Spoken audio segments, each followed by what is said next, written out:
That is law success mantras, और मैं हूं डॉक्टर विवेक शर्मा। जैसा कि हमने पहले भी कुछ टॉपिक्स के बारे में डिस्कस किया था, जो कि हमारी एक सीरीज चल रही है regarding most important topics for the JKS mains. तो उसी पे आज हम बात करेंगे, और आज का जो हमारा टॉपिक है वो है COP28 क्लाइमेट चेंज कॉन्फ्रेंस। और जो COP28 है, ये इसको कहते हैं conference of parties to the United Nations framework convention on climate change. तो इसकी ये 28th मीटिंग थी, 28th कॉन्फ्रेंस, जो कि रेगुलर हर साल होती है। तो ये अबू धाबी में हुई थी in United Arab Emirates from 30 November to 12 December. तो इसमें कुछ इंपॉर्टेंट पॉइंट्स हैं, कुछ इंपॉर्टेंट एरिया हैं, इन पर बात की गई है। और एग्ज़ाम के पर्सपेक्टिव से पर्टिकुलरली GS3 में, और बाकी भी एरियाज, अगर हम एथिक्स की बात करें, ऐसे की बात करें, तो वहाँ पर काफ़ी इंपॉर्टेंट हो जाता है ये। तो इसमें आप सबसे इम्पोर्टेंट है कि ग्लोबल स्टॉक टेक के बारे में हम बात करेंगे। इसमें ये होता है कि कलेक्टिवली देखा जाता है कि कितनी प्रोग्रेस की गई है। पेरिस जो गोल्स हैं, कमिटमेंट हैं जो हमने की थी, उसमें कितनी प्रोग्रेस हुई है। तो इसमें जो नोटिस किया गया है कि जो ग्रीन हाउस गैस इमिशंस हैं, वो 43% जो है वो रिडक्शन चाहिए है बाई 2030 फ्रॉम 2019 लेवल्स। और इसमें ज़्यादातर जो नेशंस की प्रोग्रेस है, दे आर ऑफ ट्रैक। तो ये किसके बारे में बात की गई है। दूसरा ये कि जैसे कि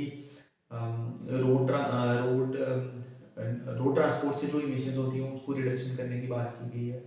जो इनएफिशिएंट फॉसिल फ्यूल सब्सिडीज हैं उनको एलिमिनेट करने की बात की गई है। इसके अलावा जो रीन्यूएबल एनर्जी कैपेसिटी है वो 3 टाइम्स बढ़ाने के लिए एक कमिटमेंट दी गई है काफ़ी सारी कंट्रीज के तरफ से। तो ग्लोबल स्टॉक टेक में उसके रिगार्डिंग भी कहा गया। और in addition to this achieving highly energy efficient technologies. तो इसके अलावा कुछ इनिशिएटिव्स हैं, कुछ एरियाज में एग्री किया गया कंट्री से। जैसे 66% of the nations have agreed to bring down the cooling related emissions to around 66 by 66% by 2050। इसके अलावा एक जो ग्लोबल मीथेन प्लेज है कि मीथेन को हम 30% रिड्यूस करेंगे, 30% ऑफ द इमिशंस को कम करेंगे बाई 2030। तो उसके बारे में भी एग्री किया गया है। हाउएवर जो इंडिया का स्टैंड है वो डिफरेंट है कि मीथेन प्लेज पे India is not party to that जो भी उनमें नेगोशिएशंस हुई हैं। उसका रीज़न ये हो सकता है, अभी क्लियरली नहीं बताया गया, बट क्योंकि एक तो एग्रीकल्चर एरिया पे एस्पेक्ट जो इम्पैक्ट है उसका पड़ेगा। दूसरा इलेक्ट्रिसिटी जो जनरेशन का जो एक स्फेयर है वहाँ पे भी इम्पैक्ट पड़ेगा इसका। फिर है loss and damage fund. Loss and damage fund होता है कि क्लाइमेट चेंज की वजह से कितनी लॉस हुई है, कितनी डैमेज हुई है। तो उस वो जो डैमेज है उसके लिए कुछ एक फंड बनाया जाएगा, ताकि जिन जिन एरियाज में इस तरह की हैपनिंग्स होती हैं या हुई हैं उनको कुछ फाइनेंसेस प्रोवाइड किए जा सके। और इसमें एक कुछ स्पेसिफिक प्रपोर्शन ईयरमार्क की गई है for the small island developing state and the least developed countries. और इंडिया इसमें भी अपोज करता है। रीज़न बीइंग कि जो हिस्टोरिक कमीशन है वो डेवलप्ड कंट्रीज की तरफ से रही हैं, और डेवलपिंग कंट्रीज का रोल इसमें कम है। और इसमें वॉलंटरी कंट्रीब्यूशन का जो इनका एक वॉलंटरी कंट्रीब्यूशन के बारे में जो बात की गई है, वो इंडिया यही कह रहे हैं कि अगर डेवलप्ड कंट्रीज इसमें कंट्रीब्यूट करेंगे तो it would be good, because जो developing emerging least developed countries हैं उनका रोल हिस्टोरिक कमीशन में बहुत कम है। इसके अलावा कोल फेज आउट, जो कि इंडिया उसमें भी अपोज कर रहा है कि it should not be coal phase out, क्योंकि इंडिया को अभी ग्रोथ जो इकोनॉमिक ग्रोथ हो रही है, उसके अलावा एनर्जी डिमांड भी बहुत हाई है इंडिया की। तो नेक्स्ट कुछ ईयर्स में अगर हम ट्रांजिशन कर देंगे टू द क्लीनर एनर्जी, तो हमारे लिए बहुत ज़्यादा प्रॉब्लमेटिक हो जाएगा। इसलिए हम कोल फेज आउट नहीं कर सकते थे, we can go for coal phase down. इसके अलावा जो एरिया हैं जहाँ पे जो इस COP28 के कॉन्टेक्स्ट में इम्पोर्टेंट हो जाते हैं, उनमें ये रहेगा क्लाइमेट फाइनेंस के बारे में बात की गई है। और जैसा कि पहले भी बड़ी बार इस बारे में बात की गई, $1,000 बिलियन एनुअली प्रोवाइड किए जाने चाहिए from the developed countries to the developing countries, but ऐसा हो नहीं पाया है। और अभी जो रिसेंट स्टॉक टेक था उसमें यही कहा गया कि अगर $500 बिलियन भी देंगे तो it can manage to certain extent, जिसमें अडाप्टेशन के लिए अलग से होगा, मिटिगेशन के लिए अलग से होगा। तो क्लाइमेट फाइनेंस का भी एक काफ़ी लेवल तक का एक इशू है।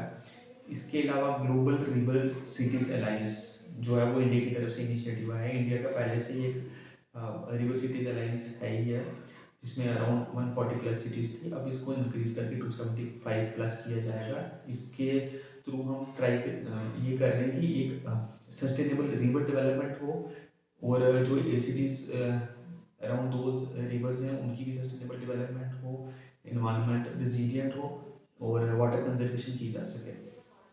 उसके बाद ग्रीन क्रेडिट इनिशिएटिव है, जिसमें ये भी इंडिया की तरफ से ही आया है। इसमें यही है कि एक ग्लोबल ट्रेड फोरम हो जिसमें जो इनोवेटिव इन्वायरमेंटल प्रोग्राम इंस्ट्रूमेंट्स हैं वो एक्सचेंज किए जा सके। जो और इसमें जो मिशन लाइफ जो कि हमारा ही स्लोगन था इंडिया का, इसमें हम जो भी यूजेज करेंगे रिसोर्सेज की वो in a very environmentally sustainable deliberate way में होना चाहिए, rather than the mindless usages जिसमें आपकी वेस्टेज बहुत ज़्यादा हो।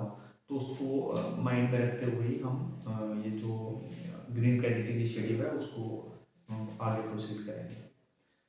और इसमें फिर न्यूक्लियर एनर्जी के बारे में बात किया गया है कि न्यूक्लियर एनर्जी को हम ट्रिपल करने की कोशिश करेंगे बाई 2050।